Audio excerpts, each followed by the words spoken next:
Happy Wednesday midweek. I believe some people call it hump day. Can't remember why, but happy Wednesday. So we are continuing in our reading. Today we're on Matthew 26, and this is a long chapter. And I'm reading the New King James Version, Matthew 26. Now it came to pass when Jesus had finished all these sayings that he said to his disciples, "You know that after 2 days is the Passover, and the Son of Man will be delivered up to be crucified." Then the chief priests, the scribes, and the elders of the people assembled at the palace of the high priest, who was called Caiaphas, and plotted to take Jesus by trickery and kill him. But they said, "Not during the feast, lest there be an uproar among the people." And when Jesus was in Bethany at the house of Simon the leper, a woman came to him having an alabaster flask of very costly fragrant oil, and she poured it on his head as he sat at the table. But when his disciples saw it, they were indignant, saying, "Why this waste? For this fragrant oil might have been sold for much and given to the poor."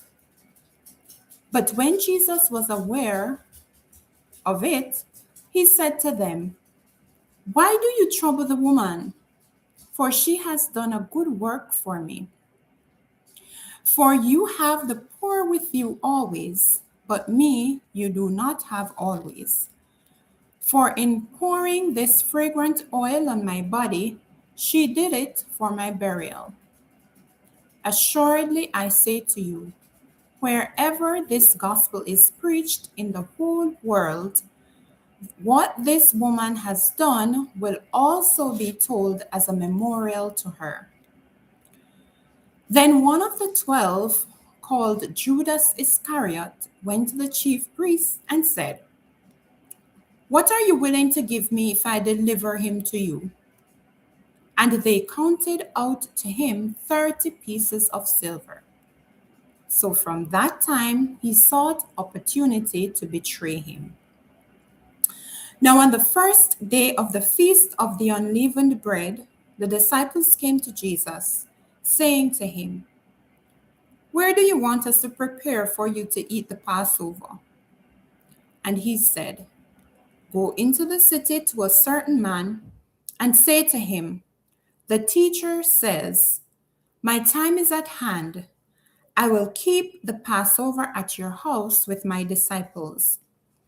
So the disciples did as Jesus had directed them, and they prepared the Passover. When evening had come, he sat down with the 12. Now as they were eating, he said, "Assuredly, I say to you, one of you will betray me." And they were exceedingly sorrowful. And each of them began to say to him, "Lord, is it I?" He answered and said, "He who dipped his hand with me in the dish will betray me. The Son of Man indeed goes just as it is written of him, but woe to that man by whom the Son of Man is betrayed. It would have been good for that man if he had not been born." Then Judas, who was betraying him, answered and said, "Rabbi, is it I?" He said to him, "You have said it." And as they were eating, Jesus took bread, blessed and broke it, and gave it to the disciples and said, "Take, eat, this is my body." And he took the cup and gave thanks and gave it to them, saying, "Drink from it, all of you, for this is my blood of the new covenant, which is shed for many for the remission of sins. But I say to you, I do not drink of this fruit of the vine from now on until that day when I drink it new with you in my Father's kingdom. And when they had sung a hymn, they went out to the Mount of Olives. And Jesus said to them, all of you will be made to stumble because of me this night. For it is written, I will strike the shepherd, and the sheep of the flock will be scattered. But after I have been raised, I will go before you to Galilee.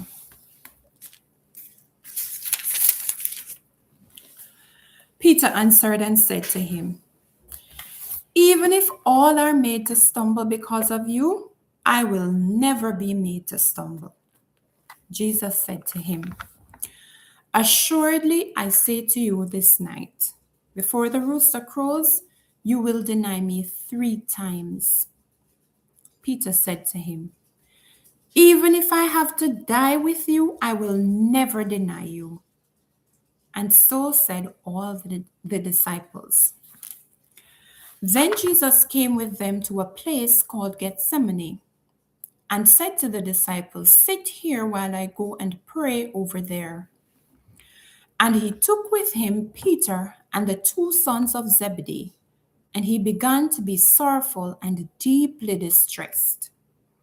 And he said to them, my soul is exceedingly sorrowful, even to death. Stay here and watch with me. He went on a little farther and fell on his face and prayed, saying, O my Father, if it is possible, let this cup pass from me. Nevertheless, not as I will, but as you will. Then he came to the disciples and found them sleeping, and said to Peter, what? Could you not watch with me 1 hour? Watch and pray, lest you enter into temptation. The spirit indeed is willing, but the flesh is weak. Again, a second time, he went away and prayed, saying, O my Father, if this cup cannot pass from me unless I drink it, your will be done. And he came and found them asleep again, for their eyes were heavy. So he left them, went away again, and prayed the 3rd time, saying the same words. Then he came to his disciples and said to them, are you still sleeping and resting? Behold, the hour is at hand, and the Son of Man is being betrayed into the hand of sinners. Rise, let us be going. See, my betrayer is at hand. And while he was still speaking, behold, Judas, one of the 12, with a great multitude with swords and clubs, came from the chief priests and elders of the people. Now his betrayer had given them a sign, saying, whomever I kiss, he is the one. Seize him. Immediately he went up to Jesus and said, greetings, Rabbi, and kissed him. But Jesus said to him, friend, why have you come? Then they came and laid hands on Jesus and took him. And suddenly one of those who were with Jesus stretched out his hand and drew his sword, struck the servant of the high priest, and cut off his ear. But Jesus said to him, put your sword in its place, for all who take the sword will perish by the sword. Or do you think I cannot now pray to my Father, and he will provide me with more than 12 legions of angels? How then could the scriptures be fulfilled that it must happen thus? In that hour, Jesus said to the multitudes, have you come out as against a robber with swords and clubs to take me? I sat daily with you, teaching in the temple, and you did not seize me. But all this was done that the scriptures of the prophets might be fulfilled. Then all the disciples forsook him and fled.